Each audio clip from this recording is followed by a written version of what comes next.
Hey babes, or should I say crochet cuties, I'm back with another tutorial for this crop crochet cardigan. Okay, nursery rhyme. This is pretty much all you need. I would grab about 5 or 6 balls of yarn, some scissors, and a lighter. Of course, first we have to start off with our slip knot, and then we'll start on our foundation chain. You're going to chain 16. For me, when it comes to making cardigans or jackets, I like to keep my foundation chain at an even number, and I'll show you why later on. What I've learned after making all these cardigans last season is you can just start off any cardigan with this number because you can always make the sleeves longer. After the foundation chain has been established, you're just going to go ahead and flip that over where it's comfortable for you, and we're going to start on the panel. This is the back side, so you're going to put loops going upward. I'm a little bit out of the frame here, and I do apologize, but you'll be able to see where you're placing a loop going upward. The beginning stages in the foundation chain is a little bit challenging, but trust the process. Just gotta do a little bit of molding. But yeah, they're gonna go upward, and in this portion, just count, make sure that you're doing 16 starting off.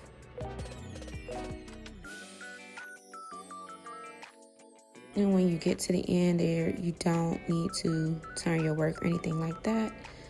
You're just gonna keep going up, and I'm gonna show you here. And you can figure out different techniques of how you want, what works best for you. I like to pull some yarn across the top. And then here, for the sake of YouTube, I did not light it on camera, but in order to join your yarn, you're just gonna fuse them together by burning the end, let it melt a little bit. Be careful and fuse those together because you're gonna run out of yarn pretty quickly. Here, I'm just showing you how long your panel should be. If you want crops, I say between 17 and 20.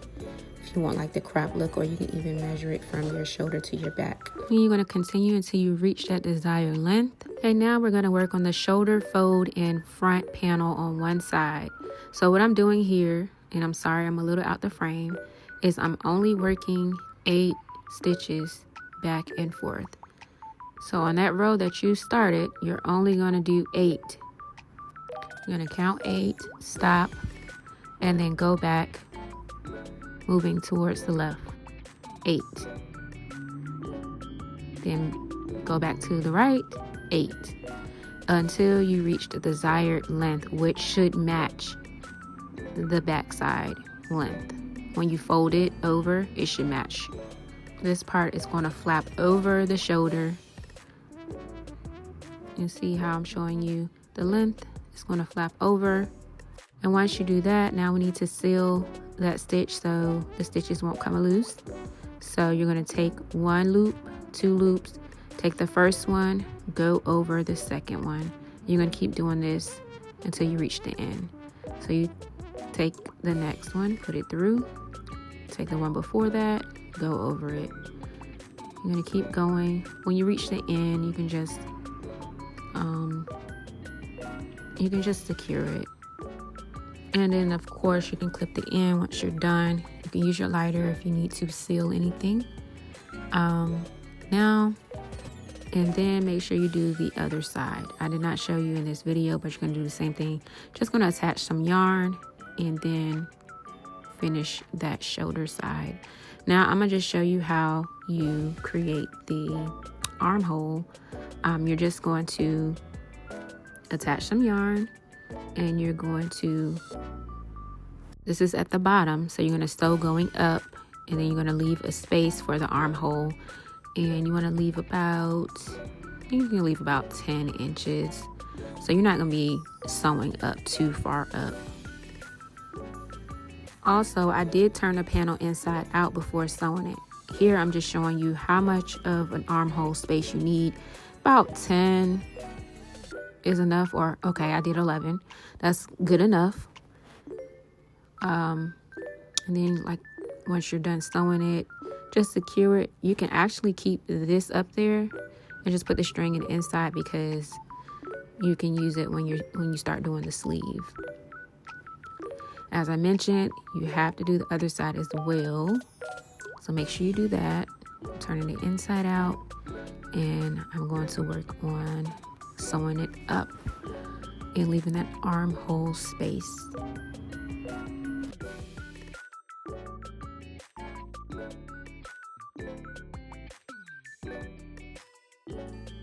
Now let's turn it right side, the right side. As you can see how the stitches are. They look like V's. They're more uniformed. Either way, but this is the right side to me. If you want to be different, you can use the other side. Now let's do the sleeves. Now you're just going to take the yarn and you're going to, just as we were finger knitting, you're going to do about, I believe I did about 12 of these. So go around in the circle and do, poke through. Doesn't have to be accurate.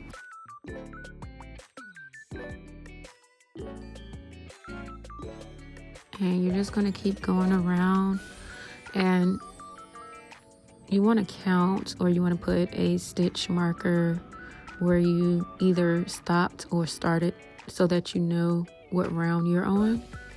I don't really have stitch markers. That's crazy. So you can always use some scrap yarn. That's what I did here, and this just helped me count to see where I stopped at. So I believe I did 12. You want to keep going.